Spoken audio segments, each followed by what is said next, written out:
व्यक्ति अपने जीवन में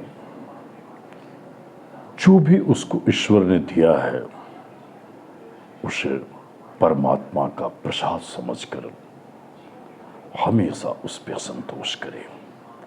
और फिर संतुष्टि की परिभाषा यही तो है, वह गरीब नहीं अमीर है यदि उसके पास संतोष का धन है। एक बड़ी रोचक घटना है। अवंती के नरेश महाराज भोज, सायंकाल का समय था। भगवान सूर्य अस्ताचल की ओर अग्रसर थे। संध्या का आगमन हो रहा था और दरख्तों से भगवान सूर्य की रश्मियां छन छन के महाराज भोज की चेहरे पर उनके देदीप्यमान आलोक से आसपास प्रभावित था। प्रकृति भी महाराज के उस पद पांव चलने पर बड़ी कौतूहलता से उनका स्वागत कर रही थी। अचानक महाराज भोज की नजर दूर से आते हुए एक लकड़हारे के ऊपर पड़ी। फटा पुराना कपड़ा, मैला कुचैला, स्वस्थ प्रसन्न युवा। महाराज उसकी प्रसन्नता को बड़ी गौर से देख रहे थे। महाराज भोज ने उससे रोका और पूछा कि तुम कहां से आ रहे हो। यद्यपि महाराज की वेशभूषा राजन की ही थी, फिर भी उस लकड़हारे पर उनके इस गणवेश का कोई प्रभाव ही नहीं पड़ा। उनके गले में वो हीरों का हार, सिर पे वो मुकुट। लकड़हारा अपने मन में तो जरूर सोच रहा था कि ये किसी देश का राजा होगा। लकड़हारा रुका, एक संस्कारी की तरह उसने अभिवादन किया। महाराज भोज ने पूछा, तुम मुझे पहचानते हो? लकड़हारे ने मुस्कुराकर कहा, मैं तो केवल अपने आप को पहचानता हूं। आप भद्र पुरुष दिख रहे हैं, आप हैं कौन? महाराज की कौतूहलता और बढ़ती गई और महाराज ने उससे कहा कि तुम कौन हो, पहले ये बताओ। उस लकड़हारे ने बड़े गर्व के साथ कहा, आप मुझे नहीं पहचानते, लेकिन मैं अपनी पहचान बता रहा हूं, मैं अपना परिचय दे रहा हूं।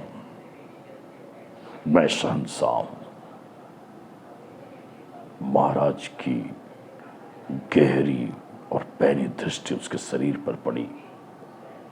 लगता था कि कई दिनों से उसने स्नान ही ना किया हो। दूर से पसीने की बू आ रही थी, कपड़े फटे पुराने थे और मुस्कुराहट और स्वाभिमान उसके चेहरे पर झलक रही थी और बड़े गर्व के साथ कह रहा है कि मैं शहंशाह हूं। महाराज की जिज्ञासा बढ़ी और महाराज ने कहा कि अच्छा, आप शहंशाह हो तो आप कमाते कितना हो? लकड़हारे ने कहा, मैं 6 टका कमाता हूं। तो इतना कमाते हो? राजा ने पूछा, तो फिर इसकी व्यवस्था कैसे करते हो? लकड़हारे ने कहा कि बहुत सीधी सी बात है, पहला टका मैं कर्ज के लिए देता हूं, दूसरा टका अपने आने वाले भविष्य का कर्ज चुकाने के लिए उसे देता हूं, और तीसरा टका अपने मंत्री को देता हूं, चौथा टका अपने आप के लिए रखता हूं, पांचवा टका किसी अतिथि के लिए रखता हूं, और छठा टका मैं उसे किसी मंदिर में दान करता हूं, जहां भंडारा होता है, जहां अमीर गरीब सभी खाते हैं, जहां अन्न की प्रशंसा होती है। महाराज भोज ने कहा कि पहला टका कौन, किसको आप देते हैं जिसमें कर्ज की अदा होती है? लकड़हारे ने कहा, मेरे माता पिता जिन मुझे ये जीवन दिया, ये शरीर दिया, मैं उनको देता हूं जिससे कि मेरा कर्ज दूर हो। दूसरा टका राजा ने पूछा, तो उसने कहा कि मैं ऐसे को देता हूं जो आने वाले मेरे भविष्य में, मेरे बुढ़ापे में, मेरी वृद्धावस्था में वो मैं ब्याज के मेरे कर्ज को लौटाए, वो है मेरे बच्चे। बोले तीसरा टका? बोले तीसरा टका अपने मंत्री को देता हूं। राजा मुस्कुराए और राजा ने कहा कि वो तीसरा जो टका देते हैं वो मंत्री है कौन भाई? बोले वो मेरी सहधर्मणी है, मेरी पत्नी है, जो सुख दुख में मेरा साथ देती है, जो पल पल कदम चला के, कदम मिला के मेरे साथ चलती है। जीवन के उन परिस्थितियों में मुझे ऐसा रास्ता दिखाती है कि मैं सारी परिस्थितियों से चिंता मुक्त हो जाता हूं, उसे देता हूं। चौथा टका मैंने कहा ना कि मेरे घर में कोई आए, अतिथि भूखा ना जाए। पांचवा टका तो अपने आप के लिए करता हूं, मेरी भी कुछ आवश्यकताएं हैं। और छठा टका इसलिए मैं देता हूं कि यदि छठे टके को न देने से हो सकता है मुझ में छिछोड़ापन आए, मुझ में त्याग की भावना ना आए, उस टके के प्रति मेरा मोह हो, उस मोह को हटाने के लिए मैं उस छठा टका देता हूं। भंडारा हो मंदिरों में, अमीर गरीब खाए। मित्रों, यह बात कितना शाश्वत सत्य है, जीवन की उन सच्चाइयों के कितने निकट है कि दारिद्र्य नाशनम दानम, शील दुर्गति नाशनम, अज्ञान नाशनी प्रज्ञा, भावना भय नाशनी।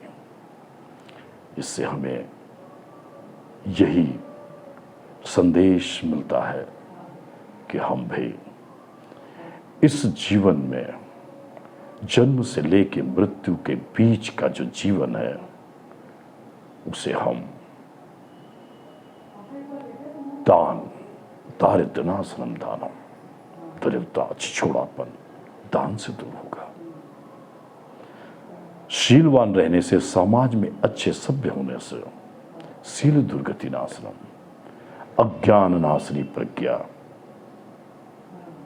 अज्ञानता हमारी उस प्रभु के प्रति उनके शाश्वत सत्य को जानने के लिए संदर्भ ग्रंथों का स्वाध्याय अति आवश्यक है। वो ऋण भी तो है, ऋषि ऋण कहते हैं उसे। भावना भय नाशनी, 5 वर्ष का ध्रुव गुरु के कहने पे चल पड़ा ब्यावान जंगल में, जहां न जाने कितने जहरीले कीट पतंगे, हिंसक जानवर हैं, पर भाव उसका उस परमात्मा परमाराध्य से, अखिल ब्रह्मांड नायक से, अनंता अनंत से जुड़ गया कि उसे कुछ भी न सूझा न दिखा और वो परमात्म तत्व में उनकी भावनाएं केंद्रीभूत हुई। इस श्लोक का ये संदेश है। राजा भोज उस लकड़हारे की संतुष्टि पे प्रसन्न ही नहीं हुए, बल्कि गहरा संदेश अपने साथ लेते गए, अपने साथ। और राजा भोज उस दिन के बाद उनके जीवन में एक नया उजाला अध्याय शुरू हुआ। फिर मिलेंगे। जय गौरी शंकर।